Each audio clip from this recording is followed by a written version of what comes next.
Hola, what's the weather like where you are today? Sunny, rainy, cloudy? Comment below. I remember laying in that hospital bed, staring up at the speckled ceiling panels, listening to the whir of machines and the buzz of fluorescent lights, thinking, this is what rock bottom feels like. What I didn't know yet was that the worst part wasn't the pain, or the fear, or the bills. It was finding out my parents could look me in the eyes, hear me ask for help, and still choose to look away. It started with what I thought was a stomach bug. Nausea, some lightheadedness, a little fever. Nothing worth panicking over. I pushed through it for 2 days because I couldn't afford to miss work. I'm a veterinary tech, and let's just say the paycheck isn't exactly luxurious. But on the third morning, I passed out cold in the shower.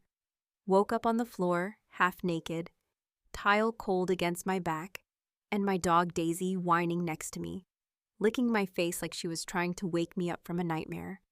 By the time the paramedics got there, my blood pressure was tanking, and I was burning up with a 104-degree fever. Turns out it wasn't food poisoning, it was a ruptured appendix, and I was already in early-stage sepsis. If I'd waited even a few more hours, I wouldn't be here to tell the story. The surgery went fine, but I woke up groggy, tubes in my arms, mouth dry as bone, and no one beside me. I mean, I get it. My parents lived 2 hours away, and it wasn't like I told them I was dying, but still. I called my mom the next morning, voice raspy, pain meds still fogging my head, just to tell her what had happened. She answered with a chipper, "Hello," like I was calling to tell her I got promoted or won the lottery. When I said, "Hey, I'm in the hospital," there was this long pause. Then she goes, "What? Why didn't you tell us sooner?" I told her what happened. The surgery, the sepsis, the bills I wasn't sure how I was going to pay. I didn't say it outright, but I thought it was obvious. I needed help. I was scared. I was alone. And she just sighed and said, "Emily, you're 32. You've got to figure this stuff out on your own. We've got a lot going on with Bobby's situation already. Now let me tell you a little something about Bobby. My brother, the golden boy, the one who got a free ride to college, blew it by failing out twice, then ended up working with Dad at his construction firm anyway. Bobby, who totaled 2 cars in 1 year and somehow ended up with a brand new truck as a lesson in responsibility. Bobby, who lived at home until he was 29 without ever paying rent. That Bobby, so when she mentioned him again, I felt this hot wave of shame and fury rise up in my chest. I was sitting there, attached to IVs, post-op, with a drain still in my abdomen, hearing my mother talk about how they're just so tight right now because of Bobby and how we're not made of money, and you've always been the responsible one. Like that was supposed to be some kind of reward. Like being the responsible one meant I didn't deserve help when I finally needed it. I hung up, hand shaking, more from the drugs than the anger, but I felt this cold settle into my bones that had nothing to do with infection. It was the kind of cold you feel when you realize you've been running on the hope that someone would be there when you fell, and now you're midair, and there's no one. Over the next couple days, the hospital stay turned into a math problem I couldn't solve. Insurance covered some, but the out-of-pocket costs were still obscene. Almost $6,000, not including follow-ups or the 4 weeks I'd have to miss work. I started calling every contact I had, asking for extensions, charity programs, even just ideas. My friend Sam, who's a night nurse, suggested a few aid groups. One of my coworkers brought over frozen dinners and slipped me $100. But my parents? Nothing. Not a text, not a card, not even a damn, "How are you holding up?" And the thing is, I wasn't some burnout they'd been bailing out for years. I've been on my own since 21, paid off my student loans, never moved back in, never asked for a dime. But now, when the tables finally turned, when I needed a safety net, they acted like I was some freeloader begging for handouts. I remember sitting at my kitchen table a week after getting discharged, still sore, trying to figure out which bill I could put off without ruining my credit. I thought about calling them again, just one more try. Maybe I caught them on a bad day. Maybe they didn't understand how bad it really was. I called. It rang twice. My dad picked up this time. I told him I was home, but barely managing. that I might have to sell my car or take out one of those high-interest medical loans. I even said, "Dad, I wouldn't be asking if I wasn't desperate." And he said, without even hesitating, "You're a grown woman. It's time you acted like it." Then he hung up. I just stared at the phone for a full minute, like maybe if I waited long enough, the call would resume and he'd say it was a joke, that he was just testing me, that he was going to wire me a few $1,000 and tell me not to worry. But the screen stayed blank. And I realized right then that something inside me had shifted. I wasn't just hurt, I was done. Something about the finality of that click on the other end of the line told me I couldn't keep waiting for these people to show up. They weren't coming, they never had been. What I didn't expect, though, was what would happen just 2 weeks later, when I saw the photos, when I learned exactly what my parents were willing to pay for, and who. And that's when things really started to unravel. The thing about pain, especially the kind that doesn't leave a bruise, is that it doesn't ask permission to linger.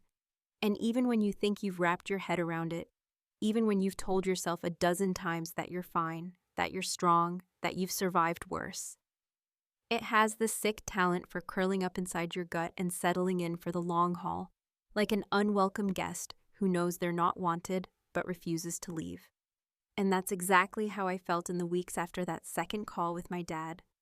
Numb, embarrassed, and bitter in a way that I couldn't quite untangle, not because I was broke or recovering or even scared, but because I'd realized something I couldn't unrealize.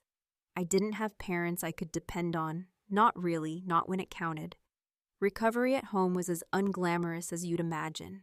Days spent shifting uncomfortably on the couch, trying to find a position that didn't make my stitches burn, a heating pad permanently plugged in, and my dog Daisy eyeing me nervously every time I winced. The apartment, which was never big to begin with, suddenly felt like it had shrunk to the size of a shoebox, every surface cluttered with pill bottles, insurance paperwork, unopened bills, and those cheap plastic hospital items they send you home with. Socks with the grippy bottoms, the plastic puke bin, the endless stack of aftercare instructions no one ever really reads. I couldn't drive yet, and I couldn't work either, not while on heavy meds, and still walking like I'd just run a marathon in high heels. I called the vet clinic and let them know I'd need at least 3 more weeks, maybe 4, depending on the follow-up appointment. My boss, Marianne, was kind enough about it, but made it clear they couldn't hold my hours forever. It was a small place, and while she sympathized, there were other techs who needed shifts too. With income stalled and expenses growing teeth, I started doing what I'd always done. I made a spreadsheet. Every medical bill, every utility, every credit card due date. I even tracked how much food I had left in the freezer, portioning out meals like I was prepping for some kind of apocalypse. But no formula, no budget trick, no financial sleight of hand was going to magically produce the $2,000 I needed by the end of the month to avoid defaulting on my medical payments. I told myself I wouldn't ask again, that I'd take the hit, bite down on the resentment, and crawl through it like I always had. But desperation is funny. It doesn't just knock on your door, it kicks it down, and it doesn't care about your pride. So when my brother Bobby called me out of the blue one afternoon, voice bright and cheerful like he was catching up on gossip, I decided to float the idea past him, just to see. I asked him, gently, awkwardly, if he might have any spare cash, or if he knew of anyone looking to hire part-time help with remote work, maybe someone who needed admin stuff handled. His response was typical Bobby, clueless, distracted, and utterly unhelpful. "Damn, Em, that sucks," he said between mouthfuls of something crunchy. "Yeah, no, I'm pretty tapped out right now. Got a lot going on with the new investment property and all." At first, I didn't think I heard him right. "Investment property?" I asked. He hesitated, just for a beat, then said, "Oh yeah, didn't Mom tell you? They're helping me get into real estate. They're loaning me some money to get started. It's not a big deal. Just a small house I'm gonna flip, maybe rent it out later."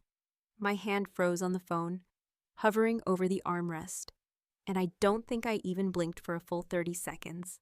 He kept talking, oblivious, describing paint colors and flooring choices, like he hadn't just dropped a bomb right in the middle of my already scorched living room. "No," I said slowly. "They didn't tell me."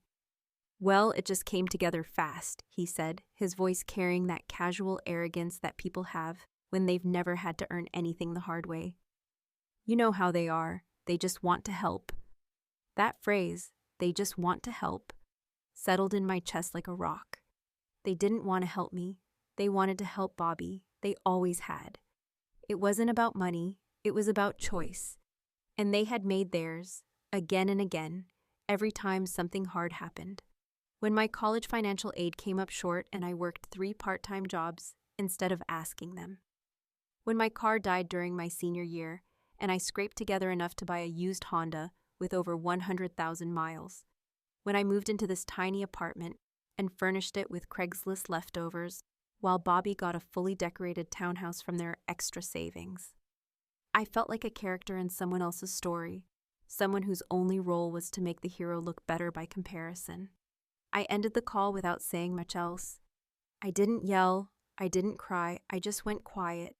Sat there in my living room, surrounded by bills and painkillers and empty takeout containers, and stared at the wall for a long time.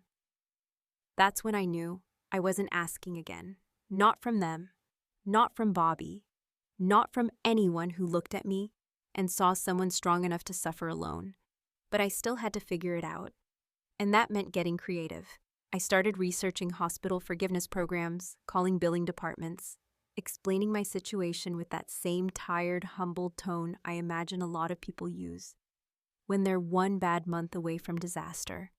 I sold some of my old textbooks online, canceled every streaming service, and even debated pawning the one piece of jewelry I owned that might fetch something, my grandmother's necklace, which I couldn't bring myself to let go of, even when I should have.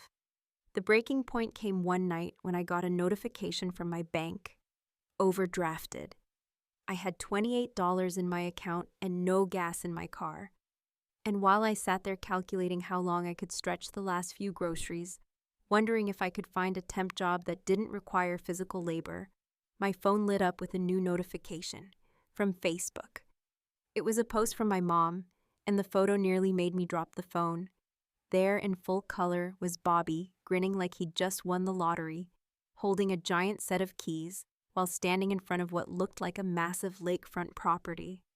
The caption read, "So proud of our son Bobby. He's worked so hard and finally has a place of his own. Couldn't be happier to help him start this exciting new chapter." That's when everything inside me broke. And I wasn't sure yet what I was going to do about it. But I knew this wasn't going to end with me crying in a hospital bed or shuffling through bills at 2 a.m. They thought I'd go quietly. They were wrong. There's a specific kind of numbness that doesn't come from physical pain or exhaustion, but from the sheer, overwhelming realization that the people you spent your whole life loving unconditionally not only don't love you back the same way, but never truly did. Not in the way you thought, not in the way that mattered when it counted. That kind of numbness wraps around your ribs and settles like lead in your lungs, not because you're surprised. They've shown you their colors for years, but because you always held out a little hope that maybe, just maybe one day, they'd finally see you the way you've seen them your whole life. As home, as safe, as people who were supposed to choose you when things got hard. That photo of Bobby standing in front of that ridiculous lakefront house, arms raised like some kind of hero, teeth gleaming in the sun, parents on either side of him like proud coaches at a championship, wasn't just a snapshot of a milestone.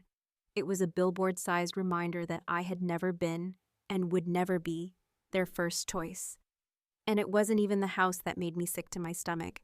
It was the story they were selling to the world, the lie neatly packaged into that caption, that he had worked so hard and earned every bit of it, when I knew, beyond any shadow of a doubt, that my brother wouldn't know hard work if it punched him in the face wearing a name tag and a tool belt.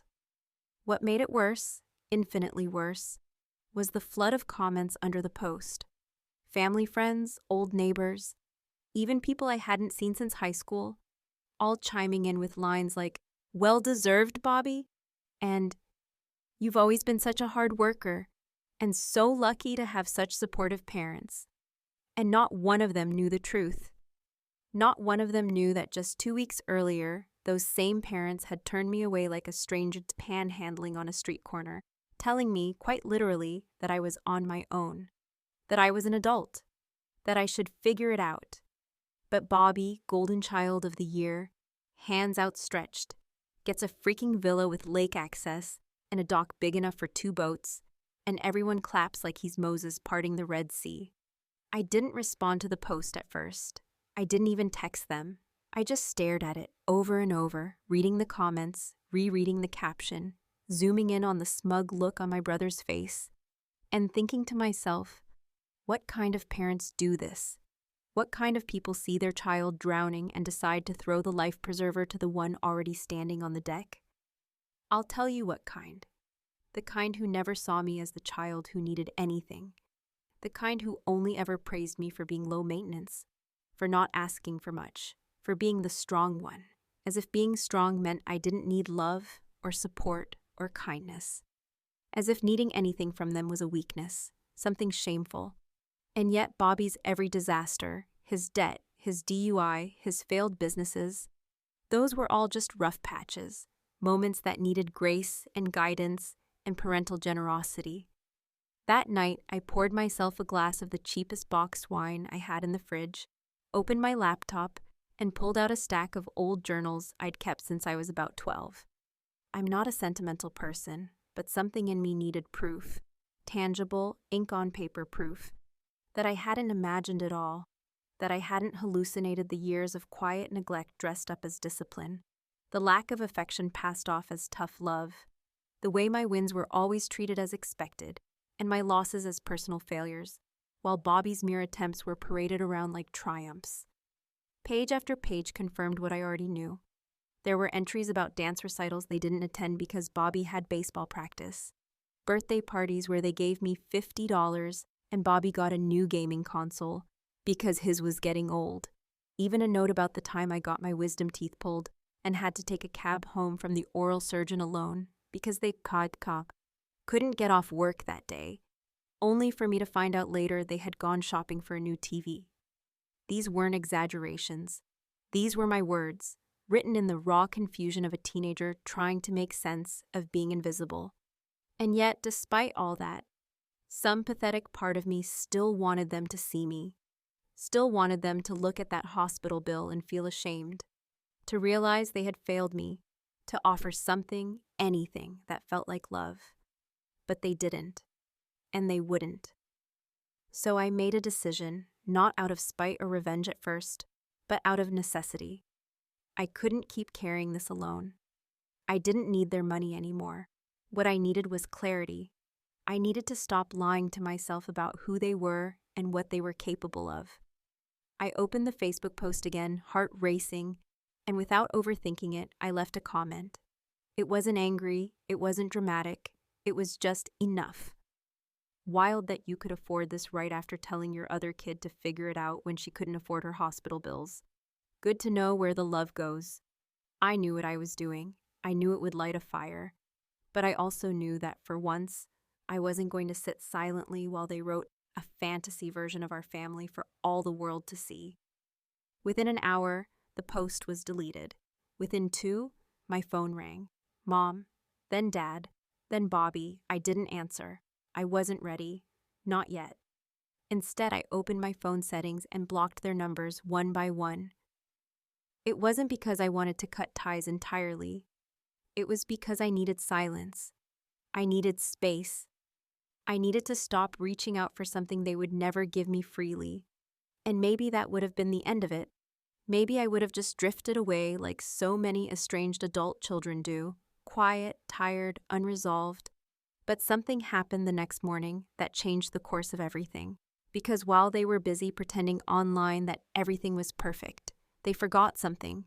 They forgot about taxes. And that right there was the crack I needed to push open the door to a very different kind of payback. Revenge, when it finally comes knocking, rarely announces itself with a scream or a bang or a fiery moment of satisfaction. It's quieter than you'd expect, sneakier, and if done right, leaves behind a trail of questions that no one ever wants to answer aloud. I didn't set out for revenge that day when I sat on my porch, legs still stiff from healing, phone in hand with a half-finished coffee gone cold beside me, and Daisy curled at my feet. But something about the silence, about the sudden absence of calls from my parents, which had been replaced with passive-aggressive, concerned messages from distant relatives, made me realize that I had been thinking too small, too emotionally, too much like a child still hoping for fairness in a rigged game. I needed to think like them, strategically, coldly, and above all else, practically. See, the thing about families like mine, ones that play favorites so shamelessly and perform their love on social media for claps and comments, is that they never consider the consequences of the narrative they construct. They assume no one is paying close enough attention to the details to call them out on inconsistencies. And because they're used to people swallowing their half-truths with a smile, they become sloppy, particularly when it comes to things like taxes, gifts, and what's legally required when you're gifting your son a lakefront villa as if it were a graduation card with a check inside. It started innocently enough. I wasn't looking to cause chaos. I just wanted to understand how my parents, who for years had insisted they were comfortable but not wealthy, suddenly had the liquidity to throw down on a luxury property that, even with a mortgage, would require a down payment larger than the cost of my entire apartment lease for 3 years.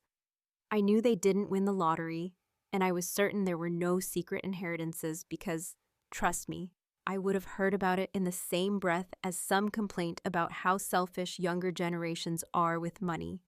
So I did what any self-respecting adult raised in a chaotic household would do. I Googled.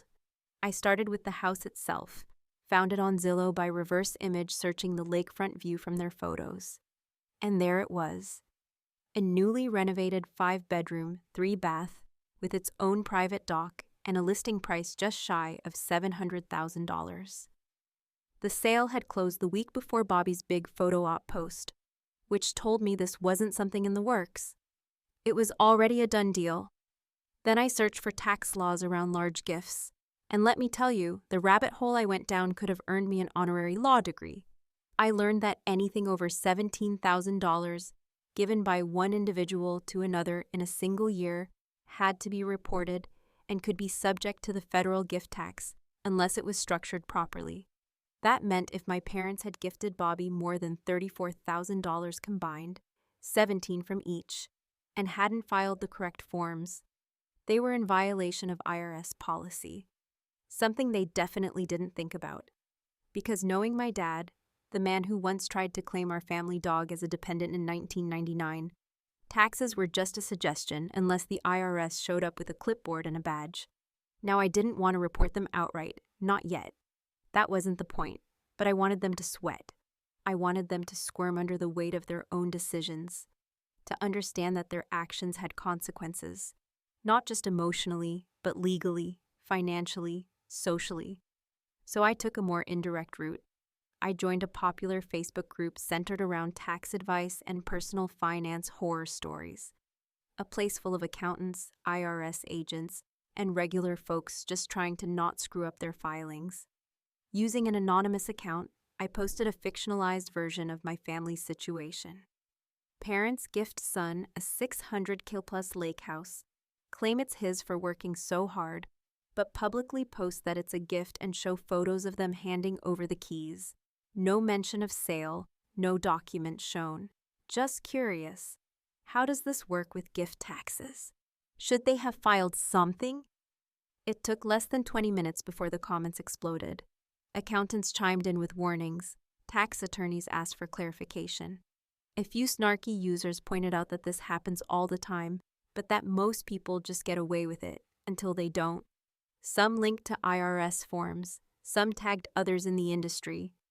One particularly well-informed user broke it down step by step, explaining how, unless the property was legally sold to Bobby at fair market value with a proper mortgage agreement or had the gift portion filed under the lifetime exemption rules, it was a textbook case for audit. I didn't comment further. I didn't need to, because within an hour, someone, I'll never know who, maybe a family friend, maybe a nosy distant cousin, maybe even Bobby himself, had screenshotted the post and sent it to my mom. I knew because my cousin Angela texted me later that evening with a single sentence. Your mom's losing her mind. What did you do? I didn't respond. I didn't need to. The post stayed up, gathering more and more attention, and eventually got reposted to a larger subreddit where it went semi-viral. The anonymity helped. No names, no locations, just enough facts to make it real, but not traceable. Unless, of course, you were the ones in the photo and you knew exactly how deep your footprints were in the sand. 2 days later, I got an email, not a call, not a text, an actual email from my father. The subject line was, "We need to talk." And the body was a short, clipped message about how there seemed to be some confusion online regarding their family's finances, and that if I had concerns, I should have come to them directly.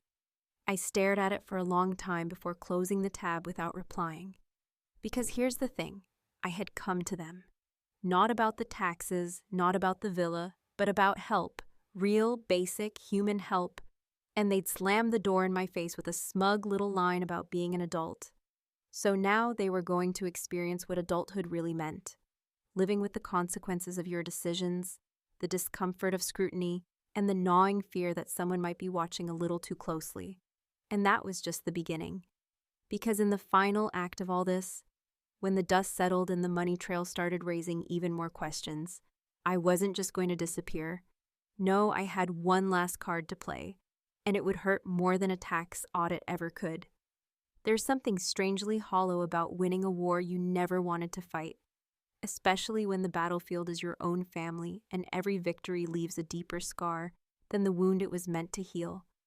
The days that followed my father's email passed in a surreal haze, quiet, controlled, deliberate, as if the universe had finally realized I needed space and was determined to give it to me, not as a gift, but as a kind of reparation for all the noise that had come before.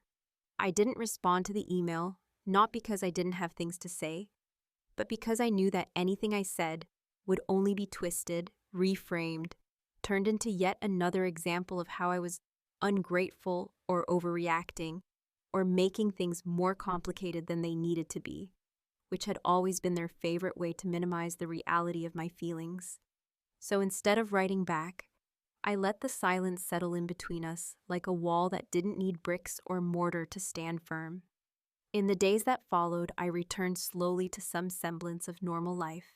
My body was healing, my bank account was stabilizing thanks to a few gigs I picked up from local pet owners who needed in-home care for their animals, and my evenings were no longer consumed by endless math equations trying to stretch $20 into $30. But something inside me had shifted permanently. I wasn't mourning the loss of my parents, not exactly. I was mourning the idea of them, the fantasy version I had held on to for decades. The version of them that would swoop in when it really mattered, hold my hand in the hospital, offer a lifeline when I was drowning, or even just say, "We're here." That version had never existed, and now there was no point pretending it ever had. The final confrontation didn't happen through some explosive showdown or tearful exchange. It came in the form of a visit, unannounced, early on a Sunday morning when I was still in pajamas, my coffee only half poured, and my hair tied up in a way that screamed, "I didn't think anyone was going to see me today." When I opened the door and saw Bobby standing there, hands shoved into his jacket pockets, face pulled tight with a mix of guilt and defiance, I knew this wasn't going to be a casual conversation. He didn't ask to come in, he just stood there, shifting his weight from one foot to the other, eyes darting around like he was afraid one of the neighbors might recognize him. Though in this part of town, no one cared enough to look twice. After a moment of awkward silence, he said, "They're freaking out, you know. Mom's been crying every night. Dad's thinking about getting a lawyer." I crossed my arms and leaned against the doorframe, unimpressed. Did they ever think about how I felt when I was lying in a hospital bed with no help and no money? He had the decency to look away at least. "I don't know what you want from them, Em. You've always been the one who had it together. They figured you didn't need them like I did." The words hit me like a slap. Not because they were new, but because they were so familiar. That's the problem, Bobby. They saw my competence as an excuse to ignore me, They saw your chaos as a reason to reward you. He looked genuinely confused, like he couldn't quite grasp the imbalance. And maybe he never would. Maybe people like Bobby never had to understand the cost of being invisible, because they'd always been center stage, bathed in the glow of parental attention, never noticing who was stuck holding the spotlight. After a pause, he took a deep breath and pulled something out of his pocket, a small envelope. "They want to make it right," he said, offering it to me like it was some kind of olive branch. "They said they're willing to help now with whatever you need. Even talked about buying you a place, like, not as big as mine, obviously, but something." I didn't take the envelope. I didn't even look at it. Instead, I said very quietly, "So now that they're scared of getting caught, of losing something, they suddenly find the capacity to help?" His mouth opened like he wanted to argue, but nothing came out. "You can tell them to keep it," I said, my voice steadier than I expected. "I don't want a house, Bobby. I wanted parents who gave a damn when it wasn't convenient. I wanted a family that didn't make love a competition. I wanted them to see me." He stood there for a long time, then nodded slowly, like he understood, or at least understood that he couldn't change my mind. Before he turned to go, he looked at me one last time. "You really blocked their numbers?" I smiled, just slightly. "Yeah, I did, and not because I hate them. Because I finally realized I deserve better than pretending I'm not hurt, just to keep the peace." After he left, I didn't cry. I didn't even feel angry. What I felt was something quieter, clarity maybe, a kind of peace that comes not from reconciliation, but from release.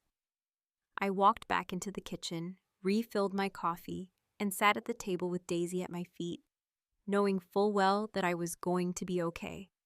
Because for the first time in my life, I wasn't waiting around for someone else to prove they loved me.